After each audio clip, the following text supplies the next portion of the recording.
So one strategy that's super important when reading literature is rereading, because when you're reading literature, you're not only reading on a literal level what the text means basically, but you're also reading deeper than that, on more metaphorical or figurative level to understand what the author means. So one strategy I always encourage my students to use is rereading. So the first read is going to be a literal read, what's going on, who are the characters, what's the setting, that sort of thing.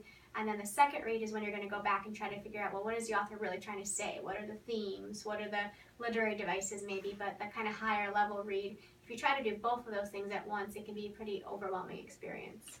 Along with that second level reading is also thinking about the author's purpose, right? Why did the author write it the way that he or she did? Why did they use those literary devices the way that he or she did? Something else we can do that we practice in our classes is putting on a lens, reading a text, not just thinking about what are we noticing as ourselves, but also what are we noticing if we're thinking about power struggles? What are we noticing if we're looking into like the class differences that exist in the text, or using the gender lens? A lot of our students have heard us using a lot of those lenses in class. Reading like a literature lover does mean sometimes thinking about these big questions that we should all be asking when we're looking at any kind of a text.